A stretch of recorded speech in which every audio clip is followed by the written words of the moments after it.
ഇന്ന് ഞാൻ നിങ്ങളെ കാണിക്കാൻ പോകുന്ന റെസിപ്പി ഞാൻ എങ്ങനെയാണ് കക്ക ഇറച്ചി ഫ്രൈ ചെയ്തെടുക്കുന്നത് എന്നുള്ളതാണ്.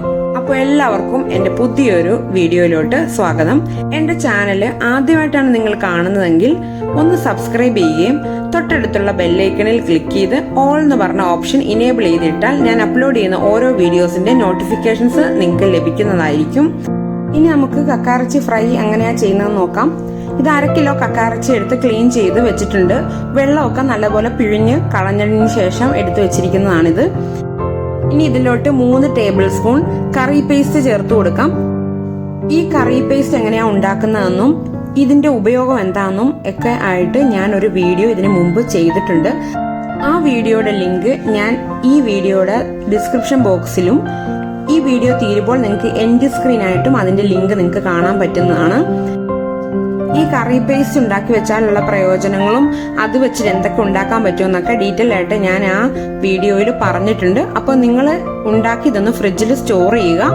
ഈ കറി പേസ്റ്റിൽ ഓൾറെഡി ഉപ്പ് ആഡ് ചെയ്തിട്ടുള്ളതാണ്, അതുകൊണ്ട് നിങ്ങൾക്ക് വേണമെങ്കിൽ നോക്കിയതിന് ശേഷം മാത്രം ഉപയോഗിക്കുക. ഇനി ഇതിലോട്ട് ഒരു 1/2 ടീസ്പൂൺ ഗരം മസാലയാണ് ചേർത്ത് കൊടുക്കുന്നത്. ഹോം മെയ്ഡ് ഗരം മസാലയുടെ റെസിപ്പിയുടെ വീഡിയോയും ഞാൻ ഇതിനു മുമ്പ് ചെയ്തിട്ടുണ്ട്. ആ വീഡിയോയുടെ ലിങ്കും ഞാൻ ഡിസ്ക്രിപ്ഷൻ ബോക്സിൽ കൊടുക്കുന്നതാണ്. ഗരം മസാലയുടെ വീഡിയോ മാത്രമല്ല, പലതരം മസാലകൾ ഞാൻ ഉപയോഗിക്കുന്നത് എന്തൊക്കെയാണെന്നൊക്കെ ആ വീഡിയോയിലും കൊടുത്തിട്ടുണ്ട്. അപ്പൊ എന്തെങ്കിലും ഡൗട്ടൊക്കെ ഉണ്ടെങ്കിൽ നിങ്ങൾ കമന്റ് ചെയ്യുക. കറി പേസ്റ്റ് ഇല്ലാത്തവര് എന്താണ് ചെയ്യേണ്ടതെന്നും ഞാൻ ഈ വീഡിയോയുടെ ഡിസ്ക്രിപ്ഷനിൽ കൊടുക്കുന്നതാണ്. നിങ്ങൾ ആ ഡിസ്ക്രിപ്ഷൻ ബോക്സ് എന്തായാലും ഒന്ന് ചെക്ക് ചെയ്ത് നോക്കുക. കറി പേസ്റ്റിൽ ഓൾറെഡി ഉപ്പുള്ളതുപോലെ തന്നെ ഇഞ്ചി വെളുത്തുള്ളി പേസ്റ്റും ഓൾറെഡി ഉള്ളതാണ്. പക്ഷെ കക്കായിറച്ചി കുക്ക് ചെയ്യുമ്പോൾ എന്നും എക്സ്ട്രാ കുറച്ച് ഇഞ്ചി വെളുത്തുള്ളി പേസ്റ്റ് ചേർക്കണം.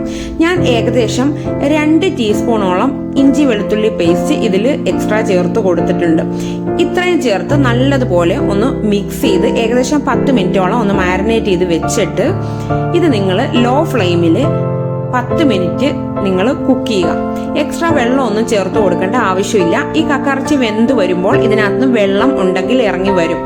ആ വെള്ളം ഇറങ്ങി വന്നതിന് ശേഷം മൂടി തുറന്ന് വെച്ചിട്ട് ആ വെള്ളം വറ്റിച്ചെടുക്കുക. ഏകദേശം 10 മിനിറ്റ് കുക്ക് ചെയ്താൽ മതി. കക്കയിറച്ചിക്ക് കുറെ വേവൊന്നും ഇല്ല. ഇപ്പൊ മസാലയൊക്കെ ഇതിനകത്ത് നല്ലപോലെ കോട്ട് ചെയ്ത് വെന്ത് വന്നിട്ടുണ്ട്. ഇനി നമുക്കിതൊന്ന് പൊരിച്ചെടുക്കുന്നത് എങ്ങനെയാണെന്ന് നോക്കാം. ഇങ്ങനെ വേവിച്ച കക്കയിറച്ചി ബോക്സിലാക്കി എടുത്ത് ഫ്രിഡ്ജിൽ വെച്ചാൽ നിങ്ങൾക്ക് ആവശ്യാനുസരണം എടുത്ത് പൊരിച്ചാൽ മതി.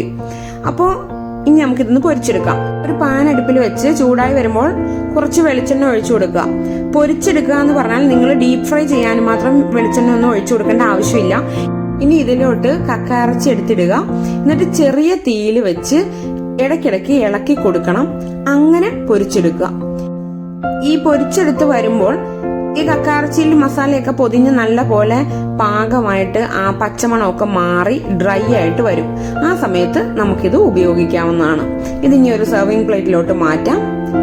ഇങ്ങനെ പൊരിച്ചെടുക്കുമ്പോൾ അല്പം തേങ്ങാക്കൊത്തും കൂടിയൊക്കെ ചേർത്ത് പൊരിച്ചെടുത്താൽ ഒന്നും കൂടി ടേസ്റ്റ് ആയിരിക്കും. മാത്രമല്ല എരിവ് വേണ്ടവർക്ക് ഇനി വേണമെങ്കിൽ കുരുമുളക് പൊടിയും തൂക്കി കൊടുക്കാം. കക്കയിറച്ചിയൊക്കെ എങ്ങനെയാണ് ഉപയോഗിക്കേണ്ടതെന്നൊക്കെ അറിയാൻ പാടില്ലാത്തവർ പലരും ഉണ്ട്. അവർക്ക് വേണ്ടിയിട്ടാണ് ഇങ്ങനെയുള്ള റെസിപ്പീസ് ഒക്കെ ഇടുന്നത്. അപ്പോൾ എല്ലാവർക്കും വീഡിയോ ഇഷ്ടപ്പെട്ടു എന്ന് വിചാരിക്കുന്നു. എല്ലാവരും ഇതൊന്ന് ട്രൈ ചെയ്ത് നോക്കിയിട്ട് കമന്റ് ചെയ്യുക. ചാനൽ എല്ലാവരും ഒന്ന് സബ്സ്ക്രൈബ് ചെയ്യാനും മറക്കരുത്. താങ്ക്